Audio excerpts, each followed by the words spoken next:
السلام علیکم دوستو۔ آج انسان ترقی کی اس معراج پر پہنچ چکا ہے کہ وہ کائنات میں دوسری تہذیبوں کو تلاش کرنے کے لیے خلا کے چپے چپے کا مشاہدہ کر رہا ہے، کہیں آواز کی رفتار سے تیز سفر کر رہا ہے تو کہیں مستقبل میں موت پر قابو پا لینے جیسے منصوبے بھی بنا رہا ہے۔ لیکن ہماری اسی دنیا پر کچھ جگہیں ایسی بھی ہیں جہاں جدید انسانوں کے قدم آج تک نہیں پہنچ سکے اور یہ اب بھی جہالت اور گمنامی کی سیاہیوں میں ڈوبی ہوئی ہیں۔ ہمارا آج کا موضوع گفتگو انڈونیشیا کے جزیرے جاوا میں موجود ایک قدیم گاؤں ہے۔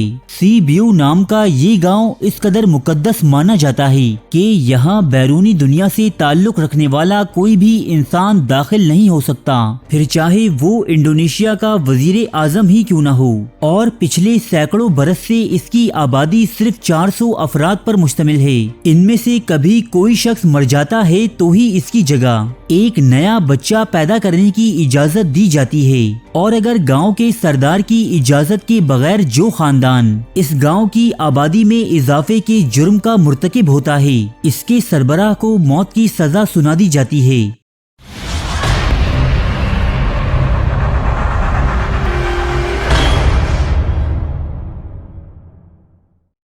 انڈونیشیا کے دارالحکومت جکارتا کی بلند و بالا عمارات اور ہوا کی رفتار سے باتیں کرتی ہوئی گاڑیوں سے محض 100 کلومیٹر کے فاصلے پر ایک ایسی جگہ آباد ہے جو اس دنیا کے لیے اجنبی ہی نہیں بلکہ حیرت انگیز بھی ہے۔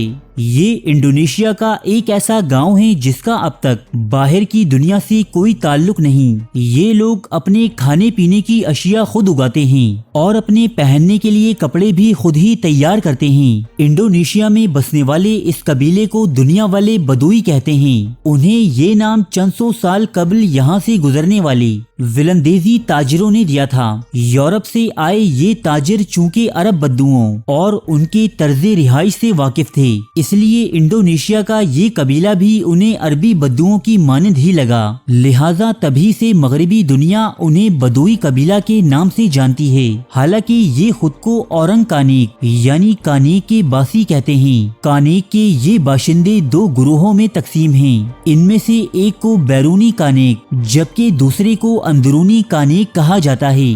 بیرونی کانیک کہلایا جانے والا گروہ ایک دائرے کی شکل میں اندرونی کانیک کے لوگوں کے گرد پایا جاتا ہے۔ یہ لوگ تعداد میں زیادہ ہیں اور ان کا کام باہر سے آنے والے لوگوں کو اندرونی کانیک کے لوگوں تک اور ان مقامات تک پہنچنے سے روکنا ہے جنہیں یہ مقدس خیال کرتے ہیں۔ بیرونی کانیک کہلائے جانے والے یہ لوگ بیرونی دنیا سے تھوڑا بہت رابطہ کر لیتے ہیں، وہاں سے اپنی ضروریات کی اشیاء لے آتے ہیں، جبکہ اپنے بارے میں معلومات فراہم کرنے پر بھی تیار ہو جاتے ہیں، اور انہی لوگوں کے بنائے گھیرے کے بیچوں بیچ پائی جاتی ہے وہ دنیا جو آج تک اسرار اور رموز کے دبیس پردوں میں لپٹی ہوئی ہے۔ یہاں سیبیو نامی وہ گاؤں آباد ہے جس میں اندرونی کانیک کہلائے جانے والے 40 مقدس خاندان آباد ہیں۔ ہر ایک خاندان میں کل 10 افراد ہیں۔ اس طرح اس گاؤں کی کل آبادی 400 لوگوں پر مشتمل ہے، اور اس گاؤں کی یہ آبادی پچھلے 500 سالوں سے یوں ہی یعنی 400 نفوس پر برقرار ہے۔ ان 40 خاندانوں میں جب بھی کسی آدمی کی موت ہوتی ہے تب گاؤں کے مذہبی سربراہ جسے پون کہا جاتا ہے کی جانب سے اس خاندان میں سے کسی لڑکی اور لڑکے کو جنسی ملاپ کی اجازت دی جاتی ہے کہ وہ ایک بچہ پیدا کر سکیں اور گاؤں کی آبادی دوبارہ پوری ہو جائے۔ لیکن اگر اس گاؤں کا کوئی لڑکا اور لڑکی بہک جائیں اور وہ عمل کر بیٹھیں کہ جس کے نتیجے میں لڑکی حاملہ ہو جائے تو یہ ان لوگوں کے نزدیک ایک بہت ہی بڑا گناہ تصور کیا جاتا ہے، جس کی سزا کے طور پر اس خاندان کے سربراہ کو موت کی سزا دی جاتی ہے کہ جس کے خاندان میں بچے کی ولادت ہو رہی ہو، اور اس طرح آنے والا بچہ گاؤں کی آبادی کو دوبارہ پوری کر دیتا ہے۔ آپ کو یہ جان کر انتہائی حیرت ہوگی کہ اس گاؤں کے کچھ لوگ ہندو مذہب کے ماننے والے ہیں جبکہ یہاں اکثریتی مذہب اسلام ہے۔ اس کے باوجود یہاں طرح طرح کے دقیانوسی قوانین پر انتہائی سختی سے عمل کیا جاتا ہے،